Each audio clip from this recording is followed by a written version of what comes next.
Welcome everyone to the Atomic Cinema Experiment. I am Peter, and joining me as always is Tara. Greetings, citizens. This is a science fiction movie podcast. We talk about sci-fi movies every week. We get together, we've watched one, we talk about it. It's really quite that simple. And coming up on this episode, we'll be discussing a vote winner from Patreon every month on patreon.com/MailFuzzTV. Our $5 and up patrons get to vote between 4 movies. And the winner of last month's vote for this month was Cloverfield from 2008, which Tara had never seen before. So, exciting.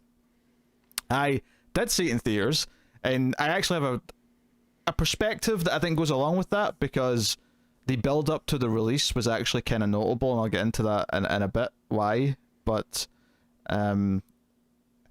I don't know. I mean, I don't know if there's anything to really spoil in Cloverfield beyond maybe the fate of certain characters or something like that. But it's not exactly a movie with plot twists and things. A monster, a kaiju, shows up in New York City, but the gimmick here being that this is a found footage movie, and it just happens to be a kaiju attack going on around the city, as opposed to your typical found footage. You know, there's a ghost, or there's zombies, or whatever. At the time, yeah, it's probably just the only thing I think of beforehand was Blair Witch Project. Yeah, well, it's worth mentioning that Paranormal Activity technically was before this, but it wasn't released wide until after this, because Paranormal Activity started debuting at festivals in 2007, and this came out in 2008. But it wasn't until 2009 that it kind of got a wide, everyone can go see it release. So, right. If you were a festival goer in 2007, you might have already seen Paranormal Activity and thought, oh, another found footage movie. But if you hadn't, this was probably quite novel. And I was very curious coming back to this, having not seen it in over a decade, because, let's face it, after this came out, there was definitely a period in time where I got really, really, really sick of found footage and really grew to hate most of them. So I was fascinated. Yeah, but this one's Matt Reeves, right? So it's an advantage there.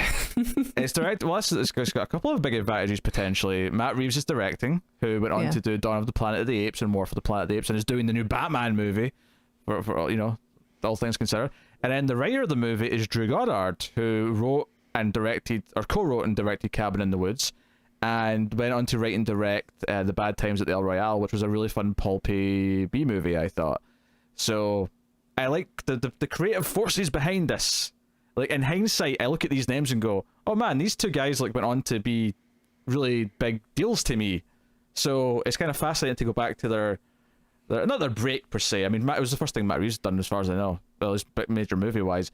Drew Goddard, of course, was a writer on the hit television show Buffy the Vampire Slayer in some of the later seasons. But this is where I first saw his name in a movie, as far as I know. So yeah, I was fascinated to go back to this. And I'd forgotten like the cast that were in it, and there was actually a few names in here that I know.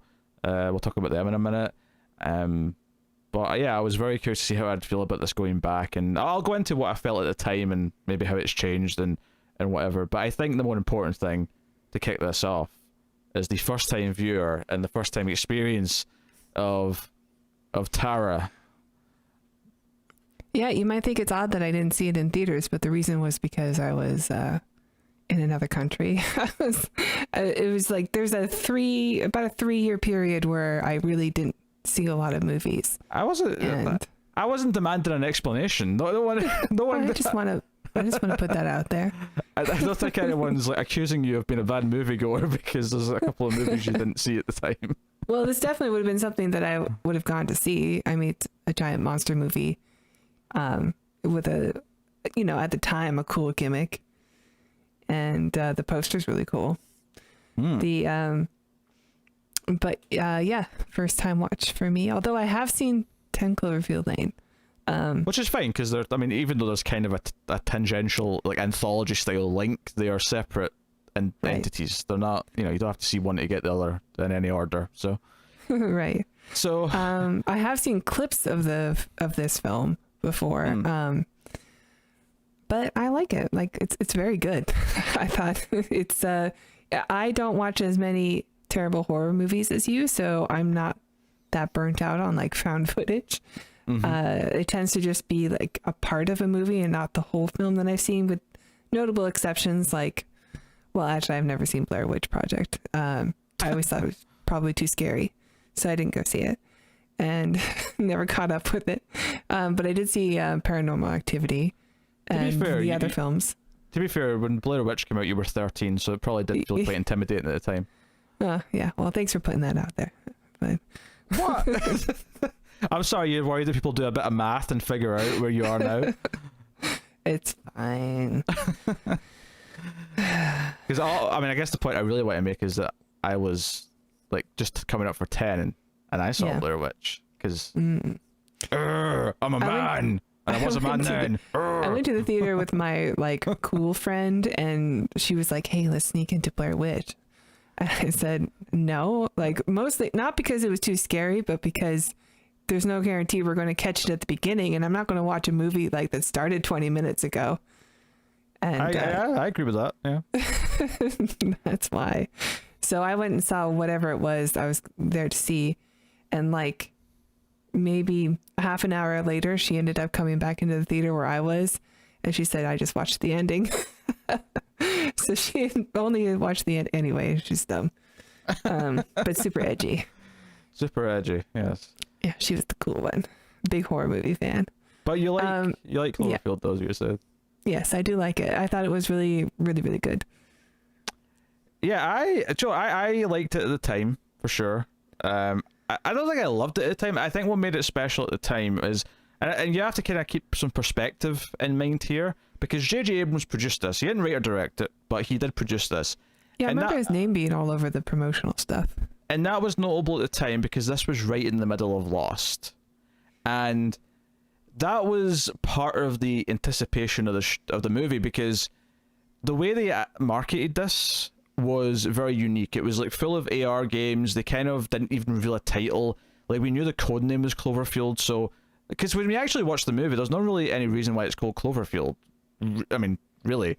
And it's because it was the code word for a long time, and they just used it. A lot of people thought the movie was just going to be titled with the release date, because they just kept saying, you know, whatever the date was that came out. And that wasn't, you know, to be either, but it was treated with this sort of like viral, almost augmented reality game of people trying to figure out what the movie was, what it was about. And it kind of started to become clear there was a monster of some kind somewhere along the lines. And I remember a distinct period of a couple of months where the internet was convinced it was a Cthulhu movie. And that was super exciting. And it never turned out to be that, but there was a lot of like trying to guess. The mystery box of the marketing was very effective, because it was treating it like, oh, we can't show you any of the actual stuff in the movie.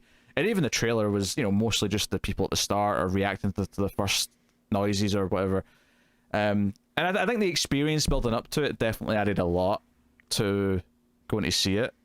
I have to say, watching it again now, I think it's fine for what it is, but it is completely unremarkable, and there's a lot of things that, with the passage of time and a lot more found footage movies, that I find myself also hating in Cloverfield. And we will talk about what those things are. There's certain tropes in found footage movies now that I am so sick of seeing, because like 90% of them do it, that it just, like, I'm done. And it doesn't matter that this came before most of them. It doesn't matter now. Like, I think Blair Witch I think Blair Witch is the opposite, because Blair Witch was the opposite for me. I didn't like Blair Witch when I saw it as a kid. Going back to that a few years ago before the new one came out and watching it for Screams with Tim, I like found like a classic that I sort of like poo-pooed before. I was like, oh, this is actually amazing. I can see why this had the impact and the following that it did at the time. I didn't get it. I was probably just too young to really appreciate it, but it actually I definitely remember the marketing for that one. Oh, for sure. Like, it definitely felt like, oh, I have overlooked this. It's actually very special and does a lot of things that I with almost no money, which is, and that's the weird thing about Cloverfield, is that it's a found footage movie, but it has a budget because they're doing big, you know, monsters, the kaiju size, they're doing explosions, buildings are falling over, there's all these things going on in the background, so there's still a budget. There's a little bit of leeway compared to most movies because the camera's very shaky and stuff, but they're still doing it. there's still all these big things happening, so it's a very weird thing where it's both big budget, but it's trying to keep that sort of low budget found footage aesthetic, and I guess that's something else we talk about. So, but I do think it's went down for me over the years, and I think some of the core elements, away from the found footage side, I'll just say it, the monster kind of sucks. Yeah, I agree. And it's funny because I remember I've compared a few things to over time, because I remember Super 8, which was another J.J. Abrams thing, which actually he directed. I remember thinking the monster in that felt very Cloverfield-esque. Yeah. When I saw it. And I remember I brought up the Mutos and Godzilla feeling kind of Cloverfield-esque, and I wasn't sure if I was misremembering that, but watching this again, I'm like, oh no, I can kind of see why I was saying that. Like, they're not obviously one-to-one. Why can't Americans make a good kaiju? That is an excellent question. Why can't we have a Godzilla that is comparable? You know, we just can't. Why can't we make one? It's just not in our field. And the most successful one is King Kong, and that's kind of lazy because it's just a really big ape. Yeah. Like, it's not actually really a design, it's just big ape, just a large. So someone brought him into Photoshop and just sort of went zzz, and there you go. I mean, I know we're capable of making good monsters. We got lots of good monsters, but no good kaiju. Yeah, you got Alien, Predator. You have good monsters of a normal... Great monsters. Even the Universal size. monsters, those are fun. Sure. I used to work in a like a music and DVD store, and we had like a toy section, and I saw we had a toy of an action figure of the Cloverfield monster, and I remember looking at it going, this isn't good. Like, it's not very scary. Like, this is what it looks like, because in the trailers and stuff you couldn't see it, of course they're hiding it from you. I'm like, this is kind of disappointing. Which may be one of the reasons why I waited to watch it, because I knew what the monster looked like and thought it looked bad. I want to just say my reaction to that story is that they made action figures of Cloverfield's monster. I didn't know that. I think, this was like maybe 5 or so years after the movie came out. I can't imagine who would buy a Cloverfield monster. Well, we have action figures for everything here. I know most things do, but like I get why people buy an action figure of, I mean, almost anything else, but the Cloverfield monster? Yeah. I thought that's just baffling to me. Okay. It's a store that was for movie fans and music fans, so we had just action figures, stuff from movies. Yeah. There's definitely stuff in it that I remember not being super fond of at the time. And one of those elements is TJ Miller, which is funny in a sort of sad way, because it's actually become more of an issue because of how problematic he's turned out to be in real life, on top of just how annoying his character is in the movie. Because I've always thought TJ Miller was a bit annoying in movies for the most part. He's not really bothered me. Like, he's got a unique voice, and I really, really liked Silicon Valley. Sure. Which is a show that he was a part of. I've never seen it, but I know people are...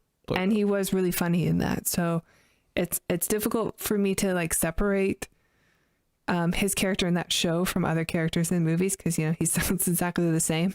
He's a little less raspy in this movie. Maybe he plays that up a bit more because he knows that he gets more roles that way.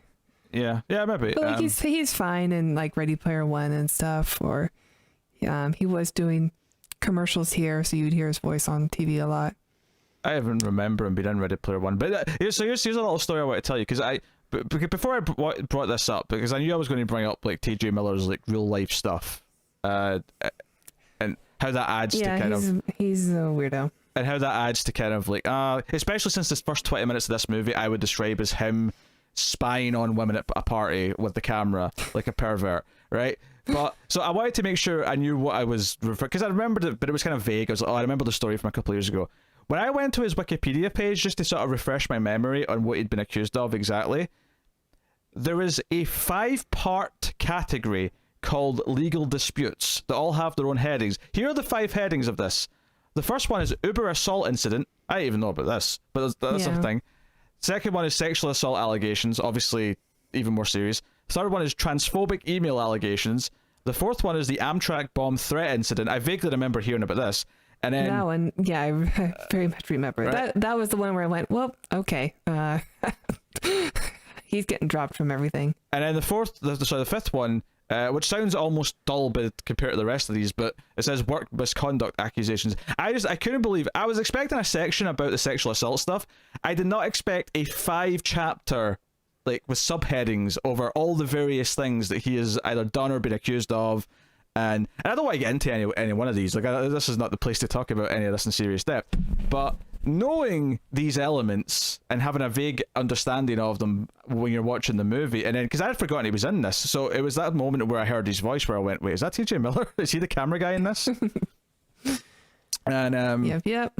And then for the first like 20-25 minutes, that for the opening party stuff, like he does just creep on people. He's attracted to Lizzy Caplan, who's one of the more recognizable faces in the movie. I don't know that I know her from anything. Oh, I've seen her in a bunch of stuff. She was in Party Down, the TV show. She was in, I think she may have been in True Blood. I know that I watched a lot of that, but I think she was in that at one point. Yeah. She's been in a bunch of stuff. She's got a bit of a following. The other actor that I noticed in this, which is kind of weird, is Odette Annabelle, who plays Beth. She was one of the little girls in Kindergarten Cop. And the reason why I recognized her now when I didn't the first time I saw this is because she was on Supergirl a few years ago. And it was kind of like a bit of trivia. Oh, hey, this is one of the kids from Kindergarten Cop. So this is her 10 years ago being the love interest of the main character who he's desperate to try and get back to, kind of thing. So, interesting. Yes. There's the one girl from the Evil Dead remake that I recognized. Yes, Jessica Lucas, who's actually got second billing, which honestly seems fair, all things considered. But so that's kind of your cast. I think one of my problems with found footage is that they can't really build to their plot the same way that regular movies can, especially when you have something like this, where these are just regular people in the city, and it's the night where this kaiju shit starts happening. Ultimately, all it can really be is like things start happening at a certain point, and that's fine. Conceptually, I completely get that. But one of the things that found footage as a subgenre has done is it's really detached me to the opening like 20 and sometimes up to 40 minutes, depending on the movie we're talking about, where it kind of feels that we're just spending time with bland or annoying people until the actual plot of the movie starts happening, because they can't like tease it, they can't really build to it most of the time, the same way that a normal movie would either cut away to maybe the villain threat coming or do it in another way. Whereas because it's found footage, most of it's explaining, okay, why is this guy holding a camera, why are they filming, establish all the main characters and all these things. And I was kind of feeling that watching this, and it's not as bad as some other examples, don't get me wrong, it isn't, but I couldn't help but go, oh, this is definitely a found footage movie with all the trappings that come with the found footage genre. So I really, that first 20-25 minutes, I really felt. I wonder if it's because I haven't seen it before, but I don't know when to expect the monster to show up. So I was getting into like the relationship drama and the stuff with the friend and the brother, everything that's going on, like figuring out who these people are, because I know there's a mystery here, so I'm looking for clues already. I'm paying attention to like the screens and stuff, and although it's not giving me anything at all, but I'm still very invested in everything that's happening in the opening 20 or so minutes of the movie. That's an interesting point you make there, is that maybe this is a rewatch problem, where I know there's nothing until it's like the 22-minute mark or something like that, where the blackout happens that kind of kickstarts everything really going on. And maybe it is a problem where when you don't know when it's going to happen, you're kind of just sort of waiting. You're like, oh, when's it going to sort of creep in? When's something going to happen?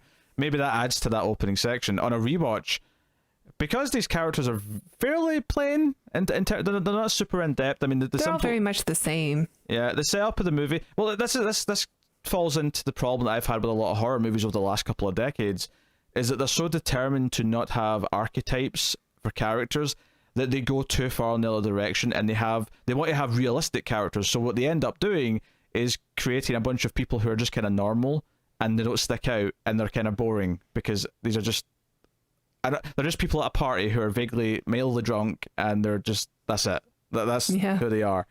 They definitely seem like normal, extremely beautiful people, but like normal people.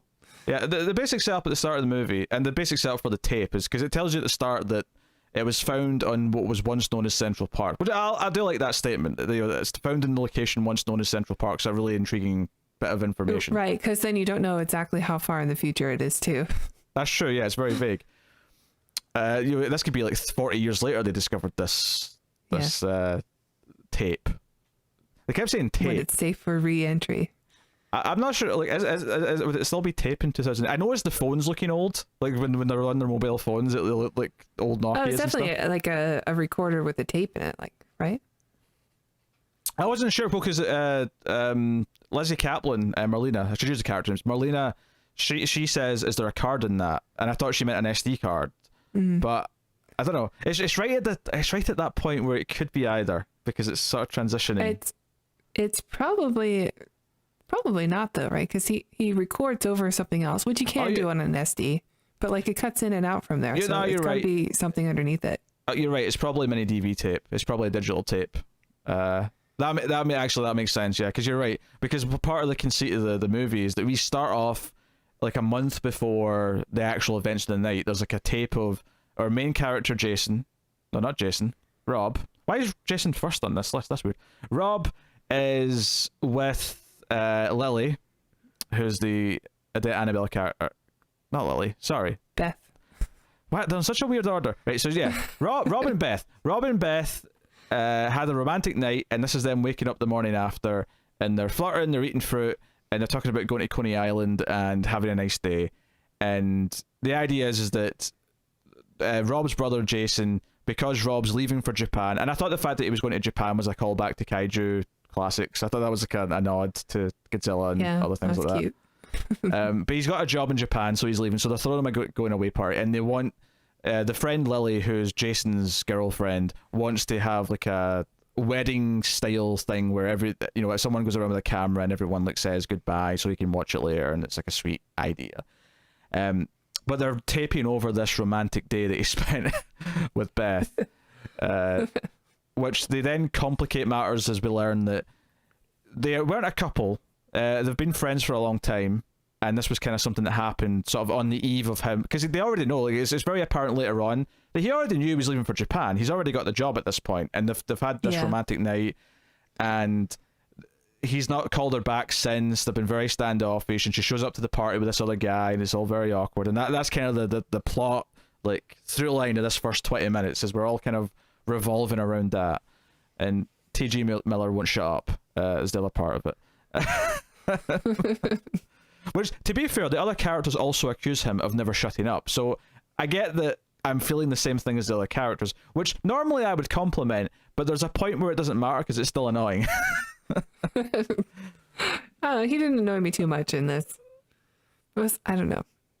I obviously, like, he's a horrible person in real life. Oh yeah, we're not talking about him as a parent. We're talking. I mean, I'm saying T.G. Miller. He's HUD. That's his name. HUD. We're talking about HUD. HUD's annoying. Of all the characters, he's the most annoying, but like, they're all pretty much the same to me. They're bland. Actually, I think maybe Rob is kind of annoying just because everybody's asking him questions and he just doesn't respond ever. It's like just tell him what you're thinking. It'd be so easy, just to say like 3 words. Yeah.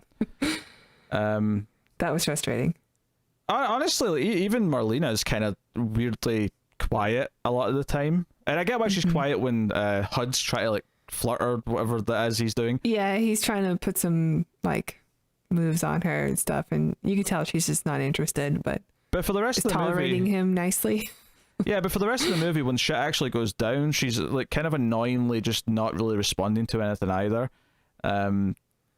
It becomes this real lack of communication where almost like HUD almost just fills the void by talking and asking dumb questions to fill time.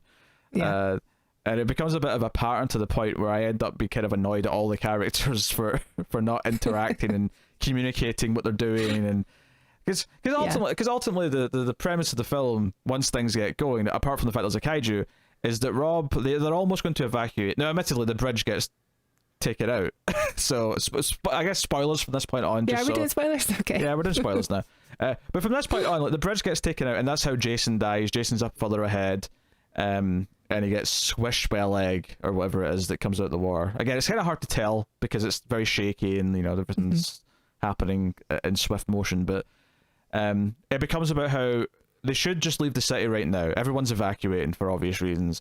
But Rob gets a phone call from Beth, who he had a fight with before she left the party. He said something mean, and now she's trapped in her apartment, and he wants to get to her to save her. So it becomes this, not even we, just I have to go back and save her because I can't live with not doing that. And that's plus the whole thing with his brother, like telling him to not be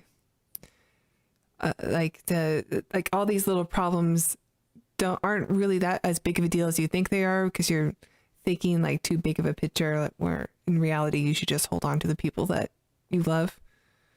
And if something big were to happen, that's all that would matter. And then of course something big happens. Mm-hmm. Yeah. So he has to go back, and that's the through line. It's the I have to go back for the cat, I have to go back for Newt, I have to go back for the child. I say child, I'm thinking of the collector of all things. But you get the Alien and Aliens references before that. Yeah. I was waiting for your Alien 3 reference. She doesn't have a thing to go back for, and that's a miserable film with no heart. So, but that's character 101. It's the reluctant hero, or not even reluctant, but it's the hero 101. It's the person who's not really an action hero, but is going to put themselves in danger to save someone they care about. And that's supposed to make us sympathize with them, and that's fine in theory. I think for that we probably needed to care more about the relationship a little bit for that to really hit home. Because I do think it kind of feels like a little bit like just a skeleton of the idea, as opposed to the actual execution of making me care about two people and then making me root for him to go save her, as opposed to, oh, this is just the reason why he goes back, kind of thing. Yeah, I mean, they try with the footage from before the incident happened, and I don't know how much you can do. But then again, like La Jetée made me do it, and they just had pictures, so I guess it's probably possible. I think it totally is possible. I mean, one of the things with found footage is the common complaint is, why are they still recording? Why are they even bothering with the camera at this point? And I think this one is pretty guilty of it, because definitely. HUD does say a couple of times, oh, well, people are going to want to see how this all went down, I'm going to keep recording. But ultimately it just kind of feels a little bit, there's a point where running for your life is going to be more important than holding that camera. Right, yeah. Although the camera did save him a couple of times. That's true. The night vision did come in handy, with the little beasties. And I say little, they're like the size of like big dogs, but little compared to the big. They're kind of like the Shriekers and Tremors too. Do you know? I don't really think they are. They're more like spiders, but I've had that thought too. But I think it's only because we just watched Tremors. We just watched it. And it made me go, you know what? I think I was enjoying Tremors 2 a little bit more than I am Cloverfield. And that movie was better than it should have been. But you know what that movie had? It had characters that cracked jokes, but good jokes, and there were movie characters, right? Where these characters are not. They're trying desperately to have them not feel like movie characters, but in turn, I don't know if that works for your giant monster. Well, that's what you get movie. When you have it written by a Buffy the Vampire Slayer writer. You're trying, and you know I can't go so far in defending it right now. We're in a bit of a sticky time period as far as defending the behind the scenes of Buffy the Vampire Slayer. So you're prodding at things I can't go all in on. So, well, one for me. Yeah. I think I feel like this is like two creators. First of all, this is earlier in their career. I think both of these creators get better with time and movies that they've made better since, for sure. But I think it's also the trappings of the subgenre they're doing here, to an extent. But one that they sort of created, in a way. Like the tropes that we see in this were sort of, became tropes later on. That is somewhat true. But I do even think this is taking a lot from Blair Witch. There's the quiet period before things start happening, the way that the camera will catch certain little moments that are important for us for character building, but the camera's not really supposed to catch, or when someone tells him to turn the camera off, and he'll sort of just, yeah, sure, I'm turning it off, and he just kind of holds it by his side so we can still hear the conversation.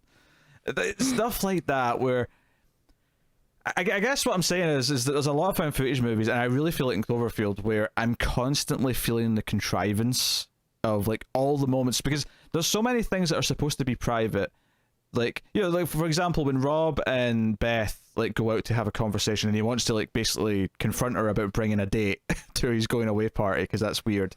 It's kind of a dick move, though. No, it's a dick move. Absolutely, is a dick move. She was making a statement there for sure. Yeah, like, I want to make him mad. I'm going to make him mad right before he goes to Japan. Then he never sees me again. It's his punishment for not calling. But you know, like, it's supposed to be a private conversation, and you know, and Hud kind of like peers out and tries to catch some of it, and then they catch him filming, and they sort of yell at him, and he's like, okay, and he sort of comes back in, and I think Lily pulls him in. He's like, no, give them privacy. And it's one of those things where I'm like, yeah, this should be a private scene. This should be something between just these two characters. And in any other movie, we would just have a scene with these two characters having their private moment together. But we can't do that in this because we have the convoluted device, the in-universe camera that has to be adhered to. So Hud, by nature, has to be an intrusive dickbag the entire movie, or at least for the first like half hour, where he's sort of like spreading rumors and he's listening to things he's not supposed to, all for the purpose of having us hear things so that we know stuff about the characters in theory, so we can care. We also know that Rob is his best friend, so, and he's you know, he knows the girl that he's talking to also, and that he should have genuine concern when, you know, they're storming off together and he's upset. I don't know, it doesn't bother me as much, but I'm not disagreeing with you. No, it's just, I mean, part of this, like, I think I felt some of this the first time I watched it, but I was so into, like, okay, when's the monster going to attack? Like, when's this stuff going to, like, kick off? But I do genuinely think, like, another decade and a half of found footage movies, and it's not that there's no good ones. Like, I recommend Creep. I recommend Wreck, which was actually also before this. Wreck was 2007, I should point out. But I've seen Creep. I didn't see Wreck. Yeah, Wreck's well worth watching. Wreck 1 and 2 are really good to par. You saw that's an anthology, of various found footage though. That was his gimmick. Yeah, it was like a tape box of VHS tapes. Yeah, it was all right. Each one with a different. I remember. Yeah, I think one or two of the stories were pretty good. A couple were bad. A couple were mediocre. You know, it was the usual mixed bag you get with an anthology. I think. Yeah. But I do genuinely think that seeing other found footage movies, and like there's such a formula, and there's such a, like, and it's very early on that I became very, very, very passionately like heated towards the way they always end, because they all end the same way. All of them. Yeah. The characters get killed. The camera lies there. I mean, I suppose, and fair to this, it does immediately turn off. It doesn't do the thing where it's lying there for another minute and catches like the villain or whatever doing something. But otherwise, it's still the same thing. Like, the characters die and the camera's left there. The monster doesn't eat the camera at the end. Yes. It's funny because I remember when I saw Unfriended and I thought this is going to be stupid, and I was pleasantly surprised with how well they used the mechanics and how they portrayed the story through the screen of a computer. And I thought, they should never do this again. This was a one-hit wonder. They can't achieve this again. And then the second one actually ended up being surprisingly not bad as well. So I actually think I enjoyed Host. And Host as well, yeah. I think the computer screen found footage genre is actually more versatile than the actual found footage genre in a lot of ways. Well, it's not overdone yet also. That's also true. There's only been a few examples. But like found footage, like very quickly you start to see a pattern form in how they operate, because they all want their characters to feel more realistic, so they all end up being bland, or even worse than that, they might end up being annoying. Because I remember seeing The Last Exorcist, or Last Exorcism, maybe it was called, and that was like 2010, so it was only 2 years after this, so it wasn't that much later, And I was already so sick of the way that the found footage movies ended that I remember being so livid because I was actually kind of enjoying that movie, and then the ending had to go and just be generic as shit. So it didn't take long. It didn't take long for that to sink in. That's not the one where it just like ended and there was definitely still more movie that should have been made. No. We've had this exact conversation before because you've asked me that question before. You're thinking of The Devil Inside, maybe? Yeah, okay. I rented a movie like that and it was... it just sort of ended and I'm like, wait, where's the rest of the movie? It tells you to go to a website. That's why. Because I've not seen it, but I've heard this. I heard that it tells you at the end, go to www whatever for the conclusion. Like, what? I don't think I've asked you that question before. You totally have. We've had... Maybe it was Connor, but someone asked me that before. We've had this... No, The Last Exorcist, if I'm remembering the title right, was the actor from Better Call Saul, who I didn't know at the time, but I know him now from Better Call Saul. He is like an exorcist, but it's all a scam. In the first 10 minutes, he shows that this is all bullshit. He goes and makes money from a bunch of deluded religious idiots, and I've seen this movie actually. And he there's a great bit at the start where he talks about how I can go in there and preach about anything and I can get them revved up. You know what? I'm going to go in there and I'm going to preach to them about my grandmother's recipe for lemon pie or something like that. And he goes in and he starts reading the ingredients and he gets them all to basically start going, hallelujah, lemon pie. And he sort of he just looks at the camera and sort of goes like, yeah, see, what I tell you, they're gullible shits. And obviously the point of the movie is that he gets a case where it might actually be real because it's a horror movie. But the movie was actually pretty good up until the last 10 minutes where they had to do the generic hit. They had to do the exact thing that I thought. This movie has balls if it ends right now. And I remember thinking that when I saw it in theaters, 10 minutes from the end. And then the last 10 minutes just had to be like, oh no, it's actually all completely real. And oh, here's the ending that every found footage movie has at the end. Not to spoil it too much, but... Yeah, that's true. I mean, you brought up zombie movies, and I haven't watched a lot of them, but I know it's not a found footage movie, but Dawn of the Dead remake has that tag during the credits where it is found footage, and it does end the same way also. It's just kind of like, it's kind of disappointing. I know this is supposed to be kind of comical, but... It's kind of funny how it only has that one mid-credits scene in found footage style, and it still ends the same way as every found footage movie. I guess we're spoiling a lot of stuff, aren't we? I mean, as I say, spoiler section. I say every found footage. I say the vast majority of found footage. Someone's going to give me an example, but most of them end the same way. Yeah, I mean, even all the Paranormal Activity movies, they sort of have the same thing at the end. Yep. I think it shows how limited the subgenre actually kind of is, even though I do agree that if you put it into a different subgenre, and I know I'm throwing subgenre in twice here, but you can have multiple subgenres. So there is an appeal to saying, and I do think this movie had potential and has more potential than it actually has, in the sense that, yeah, a found footage movie in a kaiju film is kind of interesting, in the same way that a Troll Hunter is found footage, but it's hunting... Well, trolls.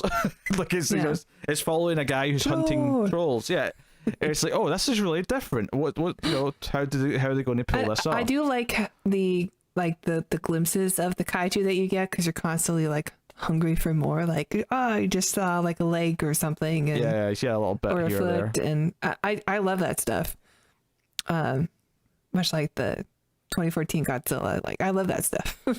But overall, the kaiju, of course, is disappointing, but that part of the movie I think is done really well. I think a lot of the tropes that you're upset about also is just the result of it being a blockbuster, summer blockbuster movie, where you have to shoehorn this other story in order to get people to be invested. If it's too realistic and too much like an actual found footage, then you run the risk of it being not a popcorn movie. Yeah. To I think a mainstream audience. This is not really to correct it, I think, because it absolutely is a blockbuster. Everything you said there is right, but it came out in February, if I remember right. Okay. but it doesn't really matter. I don't know. It still kind of is. I was living on a boat. But I just... Yeah, I honestly, I remember feeling kind of an apathy towards the characters the first time, but still kind of enjoying the build-up and the mystery. this time being so far removed from the build up to the film and knowing when things were coming and knowing we're going to spend this section in the middle in the tunnels of the subway system and knowing we're then going to have like these other moments, I felt probably even more apathy towards everything in this. And I think when I don't like the monster that much, when I don't find myself liking the characters that much, ultimately, like I wouldn't say it's like bad. I wouldn't say that there's like it's doing anything super poorly, but when you add up the contrivances of the found footage, not liking the monster, not really giving a shit about any of the characters, like, are you surprised that I'm not that, like, you know, warm to it? Like, I'm kind of, you know, just like, Yeah, I don't know. It's a first time watch for me, so I got into the ride, and when the deaths happened, I was surprised. There were some moments where I laughed at it that I thought were pretty funny. There's some surprises that happen also. The little guys like bite somebody and they become infected with a thing. Yeah, we never get a full context. It's actually one of my favorite little details in the film is that we never get full context for what that is. We just when the because they're at like a medical like army base at this point, like a makeshift base in one of the malls or whatever it is, and when someone notices the bite, they just yell out, "We've got a bite," and they never explain what it is. But you know from the way she rush her into quarantine. But you know from the way she says it that means something to them. Like being bit by one of those things is bad news. We don't really see anything. We see like, you know, behind a curtain we see her like cough up tons of blood or something like that, and it implies very heavily that she's just died for whatever's happened. But you know, like I kind of like that it sort of it gives us the idea that these other characters know what this is. They know, or they don't know what it is, but they know what it means. They know that she's definitely dead, and they can't have her spit this up over anyone else maybe, or something. It's contagious, whatever it may be. But it means something to them, and you get that from that one line. And I think that's where the movie should have went further with. Like, one of my favorite things about the box storytelling, not the mystery box, but the like when you talk about a bottle story or a bottle movie, one of the things I love is when you can actually infer lots about the surrounding world based on the little things the characters and how they talk about things tells you a lot about how the world is on the outside. And I feel like if there was more little things like that between the military or people in the know or maybe the newscasters or something, that instead of just, I don't know, hyping up the destruction or talking about how it's dangerous and you have to get out, if there were just little more lines like that where, oh, we're getting a picture of something bigger here based on little snippets, because we can see how they're saying things, we can see how they're looking at each other, we can see these things, but still have it from the you know, the perspective of the characters who are just running around and are civilians and don't know anything.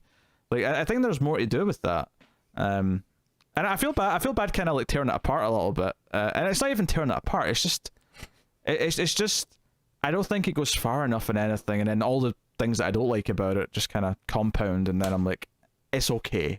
Sure. I understand.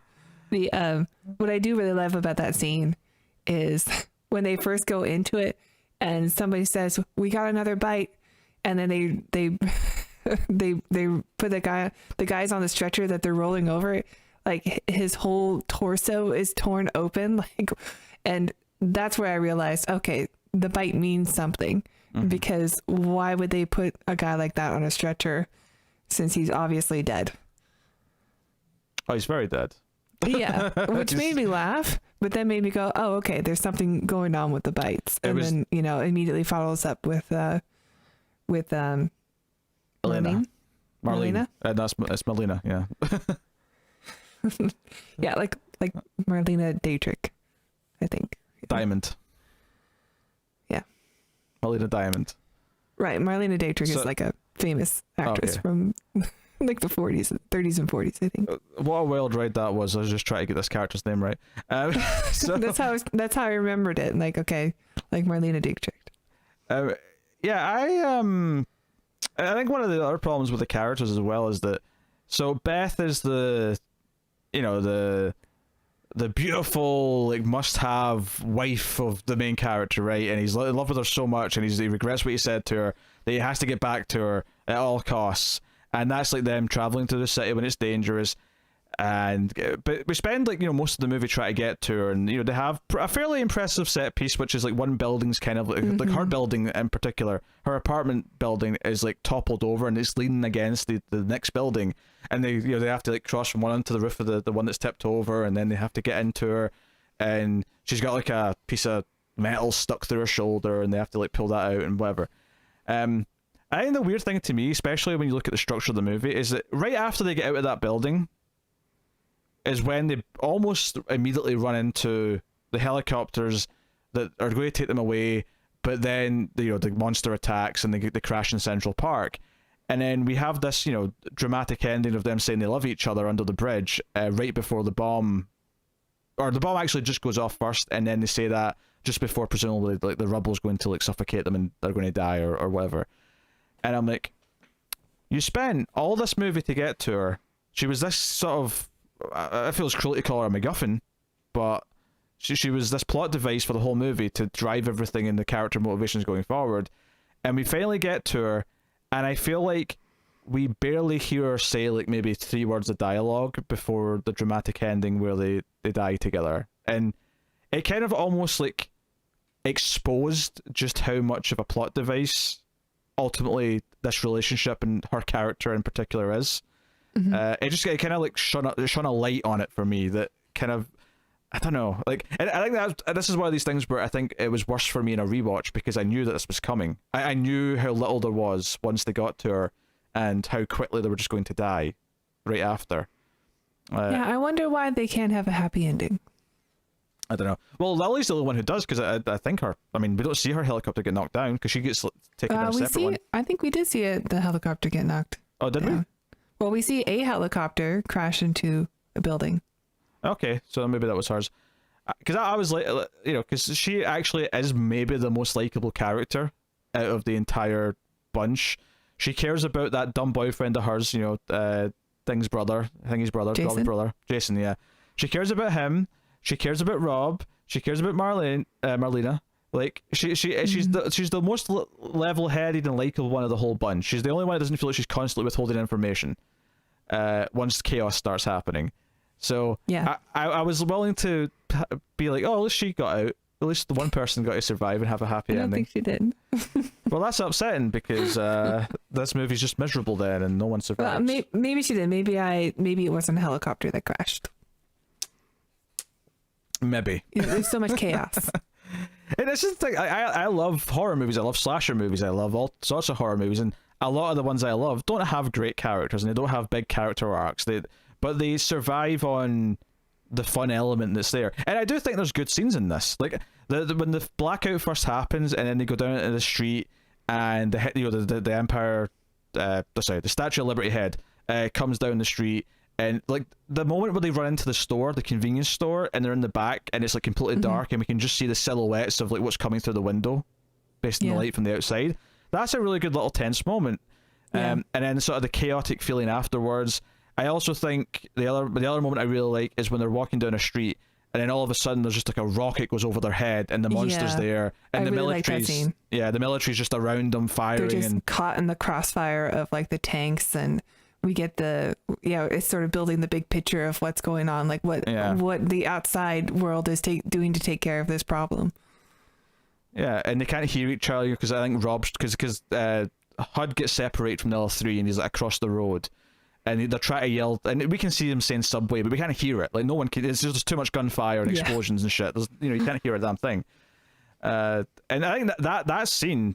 And then the probably the first couple of scenes once the lights go out, and then the immediate sort of 5 minutes or so that happens at that point. I think those are the two sections that I still really like, and I think are really well done and well directed as well. But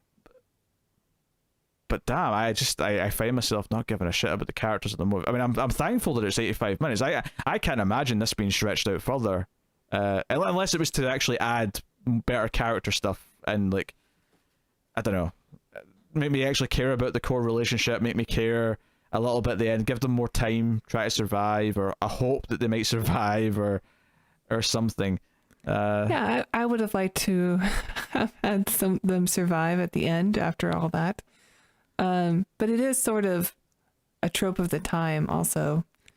Just this pessimistic ending, world-ending event.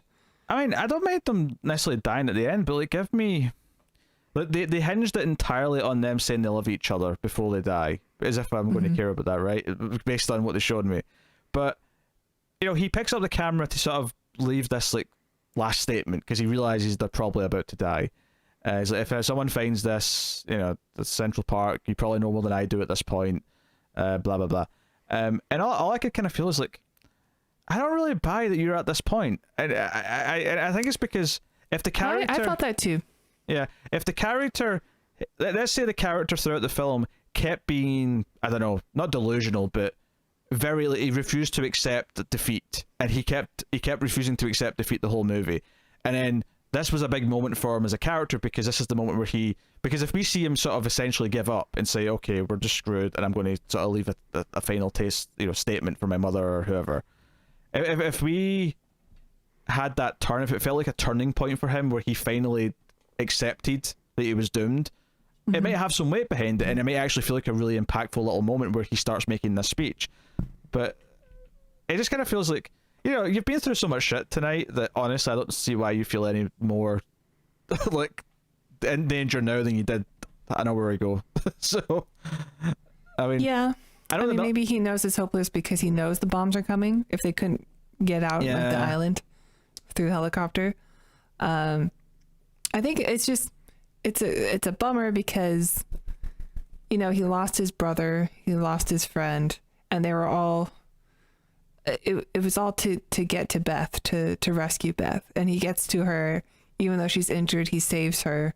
They get out of all these predicaments together, and then at the end it's just like he didn't really get to save her. Like, she got a few more moments, and he got to redeem his, you know, dickish thing that he said to her so that he had some closure. But that's kind of selfish, because he got people killed just so he could say sorry for the bad thing he said. Right. to get rid of his guilt, he actually got... I mean, his brother was going to die anyway, probably, because he was like... They were trying to evacuate at that moment, and his brother was on the bridge. So that's fair enough. But, like, there's a chance that the others might have all survived had he just accepted that they should evacuate, you know, when you know, after that. Like, whatever the plan would have been next. They could have... Maybe things would have been different. He got them all killed. Yeah, I mean, they all volunteered to go. Yes. But because just like the party at the start, they all want to throw him this going away party because they all care about him. Except Marlena, who doesn't really know him. But you know, they all do this for him, and what did they get for it in return? At the party, they get mopey ass Rob, and then afterwards, what did they get? They all get murdered by a monster. For helping him. Selfish. Yeah. Basically, I'm saying Rob is toxic and Rob is the problem in this movie. Rob's the real monster. It's not man's the real monster. It's Rob who's the real monster. And I mean, I agree. The scene at the end when he's holding the camera, maybe it's just an acting thing. I just wasn't really convinced by his statement. I just don't think they earned it. They didn't earn me caring about him, so that when he starts making a final statement, that I would give a shit. Like, I just like that. This calls for me to really care about this character, that they are doing this, that he's saying this. And then he turns the camera to Beth, and she's like, oh, I don't know what to say. And then boom. She's just crying. And then boom. Like, that's the end of the movie. It's very unsatisfying, it's very unfulfilling, and I get that maybe that's kind of the point, is that it's a stark, sudden ending because it's found footage and you could die at any time if you were in this situation, and they want to make a statement with that. But sometimes you have to sort of have like a line between why certain things are done in a movie versus what's realistic. And yeah, I don't know. Because one of the things I love about when, you know, there's a bottle movie where everyone's set in one location or in one room even, is that I love the inventiveness of, like, how do we write an entire movie that's compelling and goes up and down and has an arc and all these things in one location? How do we do that? And it encourages so much inventiveness. And I feel like found footage, in theory, should do the same thing, where it's, okay, we have this constraint where there's a lot of normal things we can't do that we would normally do in a movie. So how do we tell a story with that as in place? Like, how do we work around that, and how do we tell a satisfying story with that? And I feel like most of them don't do it properly. They just have these contrived things, and I think honestly Blair Witch like still holds up, and it's not really been bested. Although I do love Wreck and I love Creep, and Creep's a very different thing because Creep, there's more of a reason. Yeah, I enjoyed that one too, and it is different. Yeah, that's about a crazy serial killer who pays someone to film and document his life. He wants someone to make a documentary about him, and sort of becomes obsessed with him, and that goes from there. But it's very different. There's a reason, and it keeps going. Likewise in Wreck, the camera person is an actual camera person who's filming like not a documentary. It's kind of a documentary. It's like they're doing something for the fire department, and like sort of what do they do in the middle of the night kind of thing. And once it goes down, the reporter's like, "No, keep rolling that camera because this is my break." I'll get like awards for like capturing all this shit and reporting on it as this all goes down. Is it a zombie movie? Yeah, it's a zombie movie. Yeah, but there is a bit of a twist on the zombie formula. Okay. That. Maybe I'll add it to my Halloween watch list. You should. 1 and 2 make a really good double feature. Because 2 does the Halloween thing where it's the same night. It just continues. It's really, really neat little trick. And it also shakes up the gimmick a little bit by having multiple cameras. Still found footage, but like it effectively sends in like a SWAT team into the location, and they all have cameras on. So we actually switch between cameras and stuff like that. So I wonder if this movie was inspired by the book World War Z, because I know that the movie came out much later, but the book oh god, it's been so long since I read it, but I remember there being like a bridge scene that was kind of similar in the book, and the book was written in a way of like kind of like Dracula, where it's like found documents recordings and stuff like that had been put in there. Yeah, the weird thing about World War Z is I feel like that is a very forgettable movie, but I will say my favorite part or my favorite section of that movie was the last like half hour, which was the most normal zombie movie part of it, where the rest of it was all the big Were they all in that one big building? It's like a lab, yeah. Yeah. It was more like the end of a Resident Evil game because they were in a lab stuck with zombies and they were trying to like sneak around them. But good thing they had Pepsi though to keep them nice and refreshed. Yeah. But I think it just proves that certain concepts work better on a smaller scale. Like the second you show me an army of zombies like forming a mountain and it's like this CG mountain of zombies, I'm just like, this isn't scary anymore. It's just kind of silly. Or, yeah. I agree. There's a disconnect from it at that point. But when that book came out, it was like zombies were just on the rise of popularity, and I think maybe that had some inspiration for this movie. Just the style of it. It very, very well could have. I think there's a bunch of things. I think this was the era that was obsessed with, like, even all the war movies post 9/11. They were all great. Oh yeah, I mean it is post 9/11 New York City with buildings falling down, people covered in dust, not knowing what's going on. Yeah, and I have to admit, I'm not sad we're out of this trend or this phase of, and not that everything that had that gritty style was bad. I liked some of the movies that came out of that era, but we reviewed what movie was it? War of the Worlds, the remake. Mm-hmm. And that was very much a post 9/11 movie that was inspired by real events. Yeah. a lot of movies were doing that around that time, and for some movies it works. For some movies it works. I think for the war stuff like Black Hawk Down, that was out in 2001, so it probably wasn't inspired or like anything, but it certainly but it felt like that contributed a lot to what a lot of other movies were trying to do post that. Yeah, and that movie was an experience in the theater for sure, and there were a lot of copycats. Yeah, I never saw it in theaters, probably because I don't want to see an American war movie. No, it's because I was like 12. I'm pretty sure I couldn't go to see it if I wanted to. It was Ridley Scott, so maybe you did want to.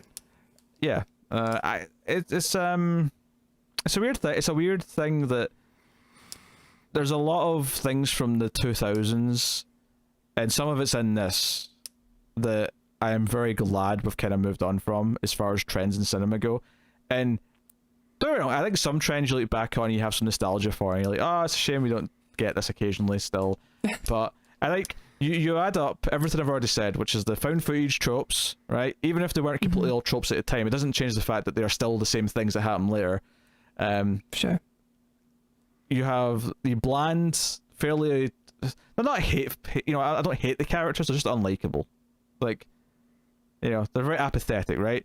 And then you have shitty monster design that doesn't really inspire me.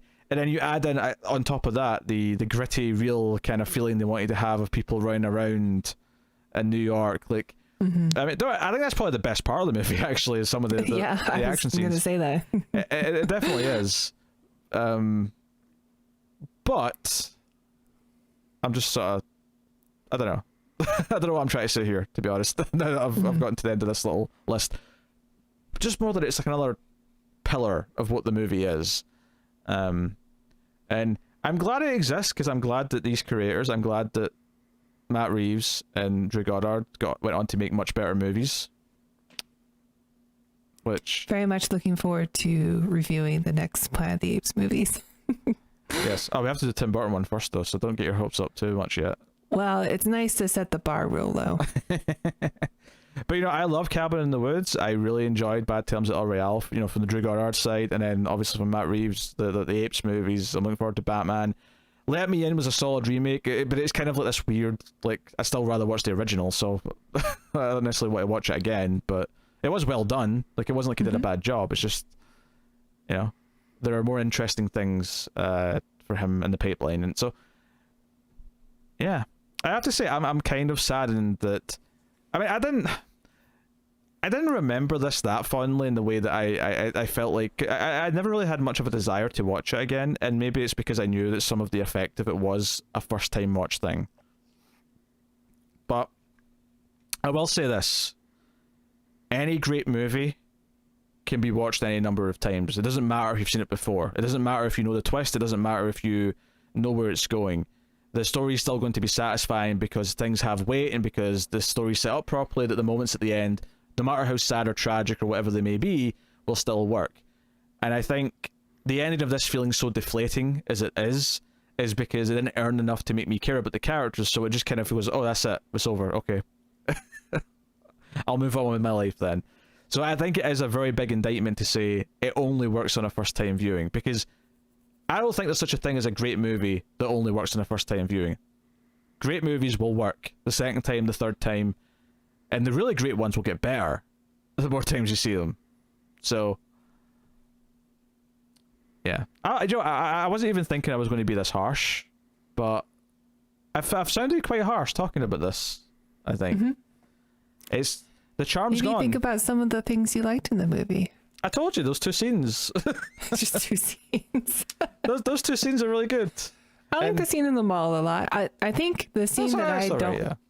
The scene that in the movie where I found myself going, getting a little bit bored, and when things started to happen, like I was moderately interested, was the subway stuff. But, I mean, the movie does just sort of halt purposefully so. It's that's the video game formula.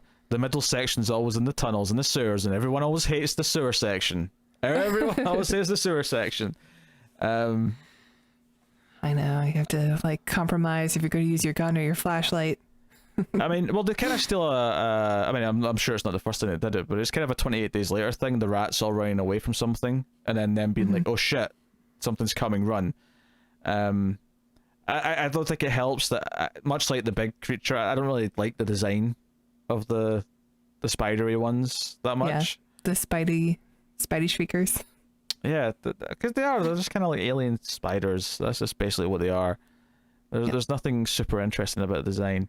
But were you noticing the product placement as much as I was in this? I noticed the Sephora. I noticed the Nokia. Yeah, also it was same as the Ward. There was the Mountain Dew next to it, and there was even Mountain Dew on the table. There was a lot of times where it felt like it just conveniently the billboard or the poster in the background was just in frame, nice and long. Yeah, there was a lot of Nokia. Remember Nokia? I do remember Nokia. I love that you say when they're filming in the party, even you see the little Nokia phone. Yeah. With the camera on it, like, oh yeah, they didn't have smartphones, but this phone has a cool camera setting where you can film your friends from your phone. Yes. And it comes in pink. I don't know which one of us is right, but I do love that you say Nokia and not Nokia, which is what everyone here says. Nokia. N-O spells no.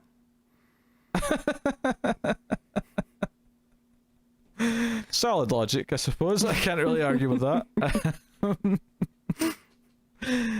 Yeah. I wish I liked it more, because I like kaiju shit. I think there's potential in a found footage kaiju movie. It's definitely an interest. Because one of the things that I like about Signs, and I'm praising a Shyamalan movie that's after the first two, which is Scary. Yeah, I love Signs. Yeah. Yeah, but I do enjoy Signs still. I just still think it's a really good movie, and I think one of the things that I like about that movie is that it is the perspective of an alien invasion from a family in a random farmhouse. They're not. It's not Independence Day. We're not with the military. We're not with the president making decisions about what to do. We are just following the experience of this family and what they encounter during this time.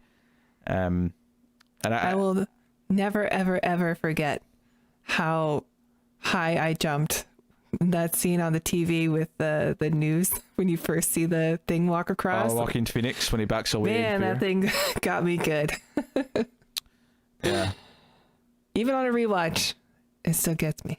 I think Signs a lot. You know what? Shyamalan obviously earned a lot of shit, justifiably, for later movies, but yeah, he got a little into his own head. But I love Unbreakable, and Sixth Sense is great, and Signs is, I think, really, really, basically bordering on great as well.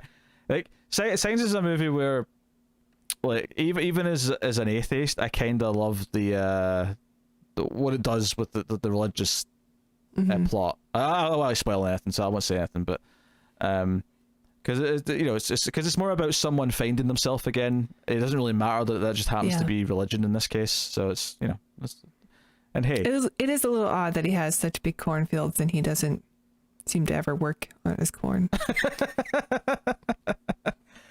I'm pretty sure that's not the only movie that's ever been guilty of that as well. Like I feel like some directors Field of Dreams probably, yeah. They love the farm setting, but they never, because at least the Kents, like, they are supposed to be working farmers. Like they do reference working on it a lot. Sure. So, but there's a lot of farmhouse movies where it's like, do you actually, to do any farming? Is that a thing you do? Right. The way you feed your family and all.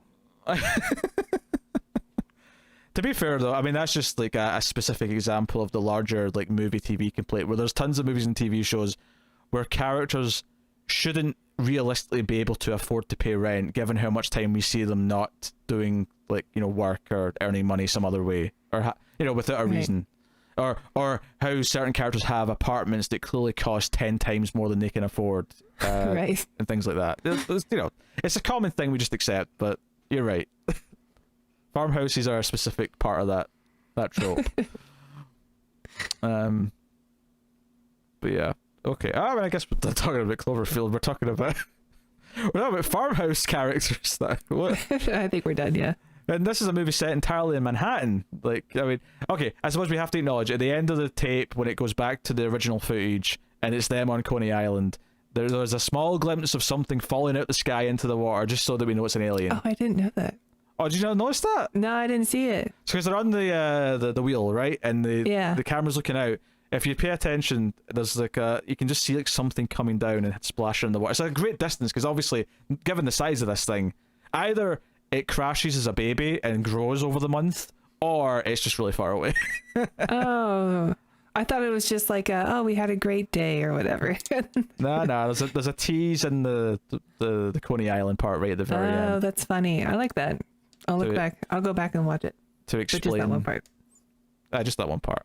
See, that says a lot right there. You have to specify that. You're like, I'm not going to watch the whole thing again. I'll watch that one part. Well, I mean, it was an exciting... I'll just go ahead and wrap up. Yeah, you can read it, yeah. Yeah. It was an exciting ride. Like, honestly, watching the movie. I had not seen it before. I don't have as much experience as you do watching found footage movies. I've seen a few, and I tend to like the ones that I've seen. So the ride was fun. Like I knew something big was coming, so I was looking for clues in the beginning, and that was enjoyable. I don't hate the characters, but I do agree they all seem like very much the same. They're not too like extreme one way or the other. Like this is not, colonial Marines that we're following where everybody has a unique personality and is fun. They're all just sort of Manhattan good looking people of the same age, with the exception of maybe TJ Miller. And that's, yeah, he's not good looking of the same age. But no, that's the point, right? Is that they are all just kind of, they're just a bunch of good looking 20-somethings who seem to also be really successful and all have really nice apartments. Well, I mean, the one girl we know comes from money. Does she? Oh, I forgot. I didn't even notice that mentioned this time. Yeah, well, it starts off in the high-rise apartment and overlooking Central Park. She's like, "Oh, it's my dad's place, and he's not home." True. And Rob, of course, just became a vice president in a company in Japan, which is very impressive for a dude who was about 26 when this movie came out. Yeah. Vice VP president of something. Vice president of job where he makes the money. In Japan, they don't let anybody in. That's making me think of Birdemic when it's like really generically just he comes off the phone. Fish. I got the big fish, $1 million. Oh, all right. So what do you do exactly? I think you sell solar panels, maybe. I don't know. It's like that's that joke where the character comes home from work. He's like, "Oh, a tough day at work." It's like, "Yeah, what do you do?" The business is tough. Oh, the boss is down my neck. Yeah, but what do you the clients. What do you do? You keep talking about clients. You keep talking about, schedules and things. Right. Well, I mean, anyway, although the movie did have some ups and downs, and I don't love the ending, even like before we talked about it, I do still overall like it, and the scenes that really stand out, I think, are awesome. Like the scene in the quarantine inside the mall was great. When the military showed up, that was just like really white knuckle tense like awesome. Every time we got a glimpse of like parts of the monster, the tease, like that was really enjoyable. I do still enjoy the ride, so I'm gonna give it a 7. I thought it was pretty good. Maybe not on a rewatch, but first time watch, it was pretty fun. Yeah, maybe don't rewatch it. It'll just sully your memory, I think. Maybe. I'll give it like 20 years. That's bold. Making the claim now, 20 years. Today, I will rewatch Cloverfield. And you'll be what age in 20 years? Why is that important? 20, I'll be 20 years older. Keep it vague. I like it. Smart. Yeah. Not important. As previously mentioned, I give her age away when she's seen some movie earlier on, so you can just add till current time, then add another 20, you can work it out. If you really care, if you're an ageist. It's a math quiz. Go sort out. Anyway, I'm just poking fun at Tara. I genuinely came into this feeling one way. By the end, I was like, okay, yeah, I'm definitely lower than I used to be rating wise on this. And I think after talking about it, I think I'm going even lower than I was when I finished watching it. I think as I'm talking about it, there's things, IDs I like. There's a few select scenes that I think are really well done. And I don't hate the movie. I have no like passion against it. It's not like a passionate thing. It's just, except for the kaiju. Yeah, there's a lot of things that I just don't work that well for me. And I've tried my best to diagnose what they are and like maybe why. And it's especially a shame because I like the creators involved, both the writer and the director, and on both their careers after this, like they went on to do great things. So, but ultimately, I don't like the monster. The characters are just blank slates, pretty much. They're just typical, whatever. And then you wrap that up in the found footage bag of, either tropes or what would become tropes. Doesn't really make much of a difference now when I watch it. So I am going to rate this 5.5. Okay. That's where I'm landing. I like how when I wrap up my thoughts, I list all the positive things and you list all the negative things. But if it's mostly negative things, then why why would I We list? just have very different views on life, I guess. But I don't have a lot of positive. I list the positive things in other movies. Go back a couple of weeks ago. Listen to me wrapping up Aliens: A Strange Days. I was like, here's all the reasons why I'm going to give it a good score. Mm-hmm. But this is a middling score, so I'm giving you the reasons why it's middling. Mm. Middling. On the upside, 10 Cloverfield Lane, I hope holds up better because I remember it being better. So I'm excited to see that, which we'll probably do sometime later this year. Now that we've done this one, we've got a reason to come back to this franchise. And given that we've heard in the news there's rumblings of a fourth Cloverfield movie of some kind being made, it will be good to be up to date on them so that when the fourth one comes out, whatever it may be, in whatever genre it may end up being in, because they've all been different, we'll see what it is. But there you go. There's our thoughts on Cloverfield. You can let us know what you thought of the movie in the comments below. If you got this far into the review, put the word lion in the comments. And Tara's making a face. Do you know why I'm telling them to put the word lion? What does lion have to do with anything? I have no idea. When the first teaser came out for this, and the head of the Statue of Liberty came down the street, and there's a line where I think it actually maybe T.J. Miller who yells, "It's alive." Mm-hmm. And the internet was trying to decode this teaser so much, and it wasn't entirely clear if he was saying alive or it's a lion. So there was a small theory for a brief amount of time that there was a giant lion doing this. See, that would have been better. It would have been actually better. I agree. Or Cthulhu. Cthulhu would have been like, if this was actually Cthulhu, this would have like elevated everything so much. Like if I got glimpses of Cthulhu and then eventually saw him in all of his glory at the end, mm-hmm. like at least 2 more points on that alone. Like seriously, that would have been so much hype. I did glance over the trivia, and it was the director who said that in the trailer. Oh really? Yeah, the director. That's cool. So his line wasn't audible enough. It wasn't clear. People were debating what he was actually saying. Yeah. So I guess so. Fun stuff. So there you go. That's Cloverfield. I'll tell you what's coming next time on the show. Shall we see? Because I don't remember off the top of my head. So I don't know either. I'm actually kind of curious. Is this?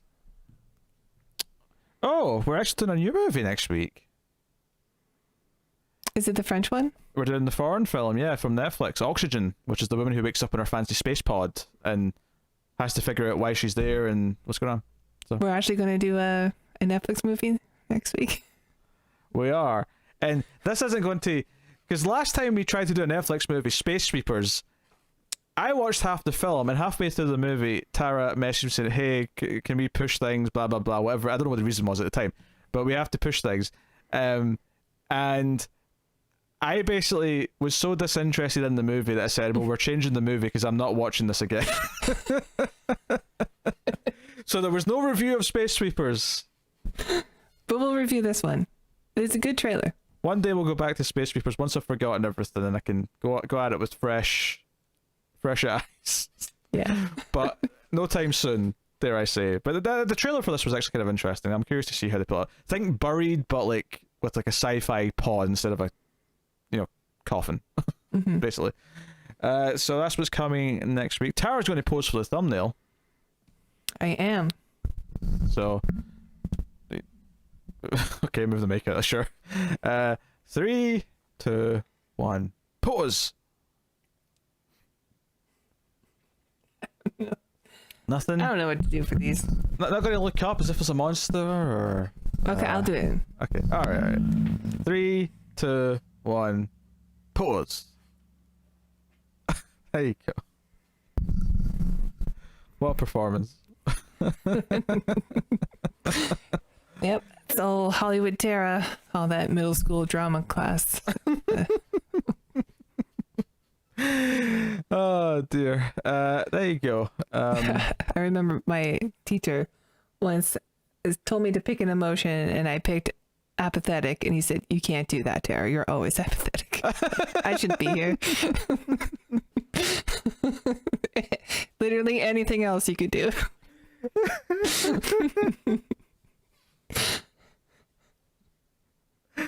Oh god, that's such a snotty high school thing to do as well. It's like, you know, I was just there because my friend wanted me to. She just wanted someone else to be there that she knew. you know, that's the douchebag on Halloween that goes to the costume party and someone says what you dressed as and they just go me, and then walk up. That's what that is. Oh yeah, I was way too cool for it. Yeah. I still make fun of drama club kids.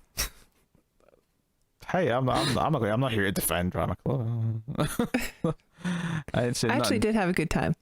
It is worth mentioning by the time this goes up, the newest Patreon exclusive episode will have went up. Tara's going to pimp out all the Patreon stuff in a second, but we did Tremors 2. We did Tremors 2 Aftershocks. It was actually April's bonus, which is a little bit late, but it is up now, so all patrons at $1 and up have access to that. Obviously, we did the first one as a regular episode a few months ago, so... if you're looking for the sequel, you'll have to be a patron. You have to be a patron. That's how this works. But good news is, you get access to all of the patron bonuses. It's all the past episodes, yeah. And Maze is still to come. And we've not even picked Maze yet. Tara said she had an idea, but I've not heard it yet. Yeah, I thought about it again today and I forgot. Damn it. I need to start writing some things down. We'll keep you apprised of the situation. If Tara's old lady brain can figure it out and remember what she thought. I can make that joke. You can't make that joke. Okay. Hey, rule of threes. Stop being ageist. I mentioned your age once at the start, and then I brought it back again for the math thing. So rule of threes is I have to pay it off with a third reference to it. But that's me. I'm done. That's all three. Yeah, wonderful. It's the science of humor, okay? Can't wait for your tight five for the Comedy Store. No, I'm best on my own platform. Thank you very much. Where I shine like no one else does, except maybe Tara, who's glowing with positivity because she's about to tell everyone about our wonderful Patreon. That's right. You may have already heard, but if you enjoy the reviews, please check out our Patreon page. It's patreon.com/ManifestTV. And donating $1 per month will get you access to all of our bonus episodes, including sequels to movies that we've reviewed on this regular YouTube channel. So if you're looking for Tremors 2, that's where you'll find it. And that's where Tremors 3 will be next year when we get around to reviewing that one. Next year? We're waiting that long for Tremors 3? I'm not sure. Probably not. I don't know. But it'll definitely be there next year. I mean, that's a fair statement. Yeah. We'll probably have at least 3 done by then, if not 3 and 4.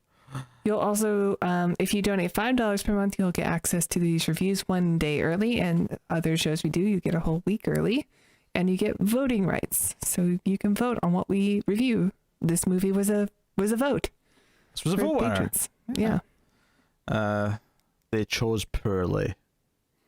I don't know. I think the vote was for 2000s sci-fi movies, so they probably were all poor choices. It was not a good decade for movies. I mean, there's good stuff in it, but yeah, comparing it to the decade that came after and, 70s and 80s and stuff like that, yeah, sure, 2000s is a weak decade. Yeah. With a lot of trends that I didn't like. Hence why I early 90s is good. Late 90s, not so much. Yeah, early to mid 90s, I like. I mean, Jurassic Park's there, so you gotta say it's good. Sure. But that's the thing, you can kind of define the 90s where it was good until Spielberg made a mediocre movie with Lost World, and then the 90s in general just kind of felt like it went downhill at that point. Too much CGI before it was ready. 97 onwards, with the obvious exception of like The Matrix and some other things. But yeah, that's true. There's always exceptions. That perfect movie that we reviewed. Remember the 10 out of 10?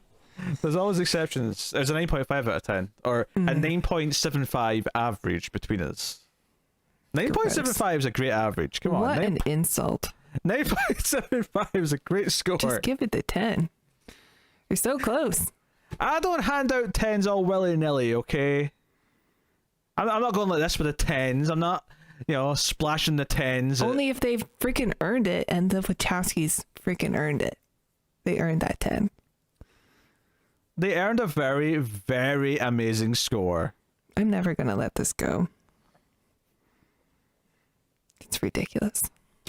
It won't be the last time. We're going to get to some other movie. I don't know how people can take you seriously. We're going to get to some other movie. And you're going to think it's an obvious 10, and I'm going to not agree that it's a outright 10. I'm going to be like, it's a 9. And you're going to get so mad at me. And, listen to yourself. I hate to quote Paul Reiser from Aliens, but listen to yourself. Like, this is delusional. Like, arguing about a 10 and a 9, like, and the difference between them. What are we, gamers? Like, come on. We're better than this. It's just so insulting. It's so close. A 9.5. Do you know what? This was a slightly shorter episode, and I love that this debate, along with one or two tangents, have gotten us to that coveted 90-minute experience. Good night, everyone. We're now longer than the movie, and I don't necessarily think, because sometimes when that happens, because the movie's so deep and there's so many good themes that we're sitting here talking about all the facets, and it's a great, in-depth discussion, start to end from the movie. And then sometimes there's Cloverfield reviews where we have this discussion at the end.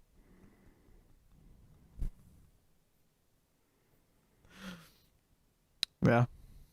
I'm just still bitter, that's all. Okay.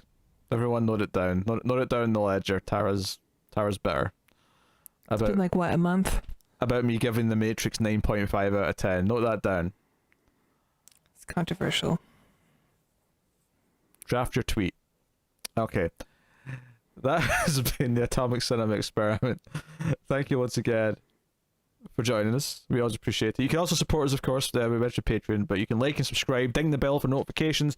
All those things do help. It is how YouTube decides to promote our content out in the recommended videos when someone's watching something relevant or showing up on their recommendations in general.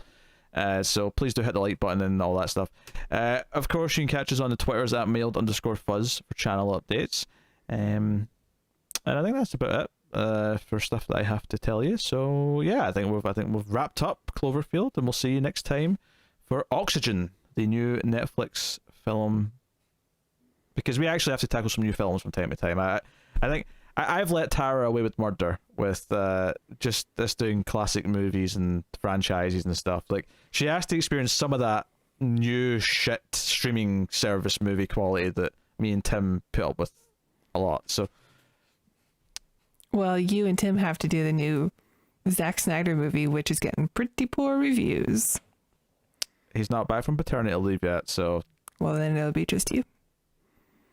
No, it'll wait until Tim's back. I'm not doing it alone.